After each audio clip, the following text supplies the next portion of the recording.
Hello bachon, let's read the question. The question is a circular wire ABC and a straight conductor ADC are carrying current I and are capped in the magnetic field B. Then considering points A and C. अगर मैं A और C point को consider करूं तो मुझे बताना है कि जो मैग्नीट्यूड ऑफ फोर्स आएगा वो किसके लिए ज्यादा आएगा. ठीक है, तो देखिए अगर मैं इस क्वेश्चन के की कॉन्सेप्ट की बात करूं तो की कॉन्सेप्ट में हमें ये चीज पता है कि जब भी हम किसी की कॉन्सेप्ट में हमें ये चीज पता है कि जब भी हम किसी कंडक्टर की बात करते हैं, करंट कैरिंग कंडक्टर की बात करते हैं, तो उस पर जो फोर्स लगता है वो हम किस तरह से देते हैं, F equals to I L into B से देते हैं.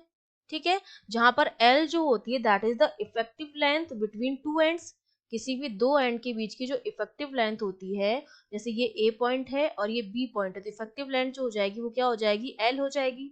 दो ओपन एंड्स के बीच की इफेक्टिव लेंथ जो होती है वो हम L लेते हैं. B मैग्नेटिक फील्ड है और I उसमें फ्लो होने वाली क्या होती है, करंट होती है. अब हमें फोर्स एक तो ABC पर निकालना है और ADC पर निकालना है. तो देखिए जो मैग्नेटिक फील्ड है वो इनटू द प्लेन दे रखा है, जो B है वो हमें दे रखा है इनटू द प्लेन, मतलब डाउनवर्ड है. ठीक है, नीचे की तरफ है. और अगर ये डाउनवर्ड है तो जो L है मेरा वो क्या होगा, परपेंडिकुलर होगा. तो इस एंगल थीटा की तो कोई मतलब ही नहीं, ये जो एंगल थीटा दिया जा रहा है उसका कोई लेना देना नहीं, क्योंकि हमारा जो B है वो डाउनवर्ड है, इनटू द प्लेन है. इसका मतलब जो मेरा L है वो क्या है, परपेंडिकुलर है इसके. तो हमारा जो थीटा होगा बेसिकली L और B के बीच में वो क्या होगा, 90 डिग्री होगा. क्योंकि जब हम इसको ओपन करके लिखते हैं फोर्स को तो ये हमारा होता है ILB साइन थीटा. थीटा हमारा हो गया 90 डिग्री और साइन 90 हमारा क्या होता है, 1 होता है. तो ये हमारा फोर्स जो आता है वो आएगा ILB. ठीक है, अब पहले हम बात करते हैं ADC पर कि ADC पर कितना फोर्स लगेगा. हमने मान लिया ADC पर फोर्स लग रहा है F1. तो करंट तो इसमें कितनी फ्लो हो रही है, करंट सेम ही फ्लो हो रही है, जितनी I इसमें जा रही है वही I इसमें जा रही है. तो करंट हमने ले ली I. इफेक्टिव लेंथ मैंने A और C की मान ली है L. ठीक है, ये जो इफेक्टिव लेंथ है वो मैंने मान ली कैपिटल L है. तो हो जाएगा L और मैग्नेटिक फील्ड हो जाएगा B. दोनों के बीच का एंगल जो था वो 90 डिग्री था, तो ILB.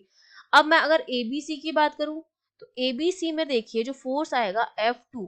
करंट तो सेम फ्लो हो रही I. अब हम अगर लेंथ की बात करते हैं तो देखिए अगर आपको समझ में आ रहा है, ये मेरा था स्ट्रेट कंडक्टर, तो लेंथ जो आई A और C के बीच की इफेक्टिव लेंथ वो L ही आई. जब मैं ABC की बात करूंगी तो ये आर्क है. लेकिन जब हम मैग्नेटिक फोर्स निकालते हैं तो उसमें जो हम लेंथ लेते हैं वो दो एंड के बीच की इफेक्टिव लेंथ लेते हैं. और ABC के लिए जो दो एंड है वो भी A और C ही है. ठीक है, जो ADC था उसमें भी दो जो एंड थे वो AC थे, और जो ABC आ रहा है उसके भी दो एंड A और C हैं. तो A और C के बीच की जो इफेक्टिव लेंथ है वो L है यहाँ पर भी. तो इसके लिए भी क्या आ जाएगा, मैग्नेटिक फील्ड ILB आ जाएगा. तो दोनों हमारे क्या आए हैं, मैग्नेटिक फील्ड दोनों पर सेम आए हैं. तो हमारा आंसर क्या हो जाएगा, आंसर हो जाएगा third option, magnitude of force on ABC is equal to that of ADC. I hope you understood well. All the best.